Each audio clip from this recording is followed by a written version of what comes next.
नमस्कार दोस्तों, एक बहुत पुरानी कहावत है, घर का जोगी जोगड़ा अन्य गांव का सिद्ध।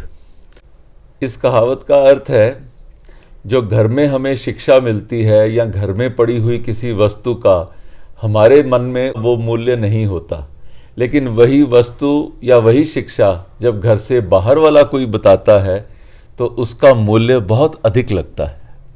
एक आदमी की एक कॉफ़ी शॉप थी और ठंड बहुत होने के कारण एक दिन सुबह से लेकर शाम तक बहुत सारे कस्टमर्स आए कॉफ़ी पीने के लिए। तो वो सुबह से शाम तक बहुत बिज़ी रहा, काम बहुत था, कस्टमर्स बहुत थे। तो शाम तक वो बहुत थक गया और उसके सिर में दर्द होने लग गया। तो जैसे जैसे दिन ढलने लगा उसकी सिर दर्द इतनी बढ़ गई कि उसने सोचा कि मैं एक टैबलेट ले लूं। तो उसने अपने सेल्समैन को कहा कि तुम कैफ़े का ध्यान रखना, मैं सामने केमिस्ट की दुकान पर जा रहा हूं अपने लिए दवाई लेने के लिए। तो ऐसा कहकर वो आदमी सामने की केमिस्ट शॉप की तरफ चले गया।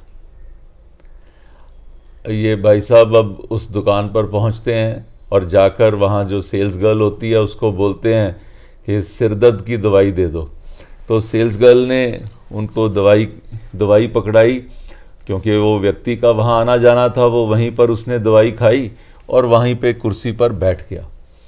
अब ऐसे ही 2-4 मिनट के बाद उसको ध्यान आया कि जो उस दुकान का मालिक, जो उसका दोस्त है, वो दिखाई नहीं दे रहा। तो उसने उस लड़की से पूछा कि बेटा क्या बात है, आज आपके साहब नहीं आए? तो उस लड़की ने जवाब दिया कि आज सुबह से बहुत बिज़ी थे और उनकी सिर दर्द हो रही थी, और अपनी सिर दर्द को ठीक करने के लिए वो सामने वाली कॉफ़ी शॉप पे जाते हैं और इसीलिए आज भी वो अभी वहीं पर बैठे हुए हैं। अब ये व्यक्ति सुनकर बहुत हैरान हुआ कि जिस सिर दर्द का हल वो इस व्यक्ति की दवाई में ढूंढता है, वही दवाई की दुकान का मालिक उसी सिर दर्द का हल वो उसकी कॉफ़ी में ढूंढता है।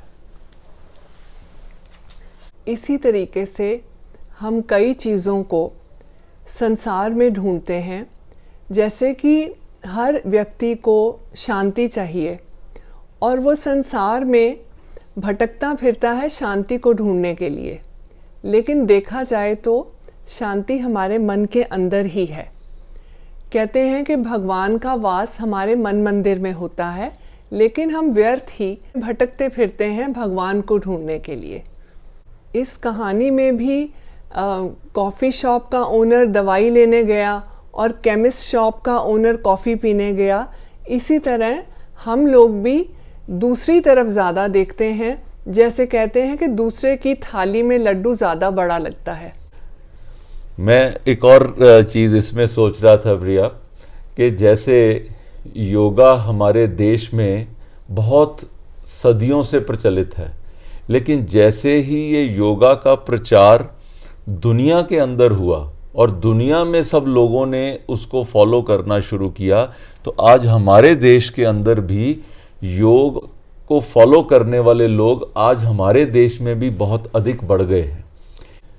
इसीलिए कहा जाता है कि घर की मुर्गी दाल बराबर। मुझे लगता है कि इस कहानी के सार को आप भी समझ पाएंगे और अपने परिवार में भी बांट सकेंगे। सनरेज की टीम के साथ हमेशा जुड़े रहें। धन्यवाद।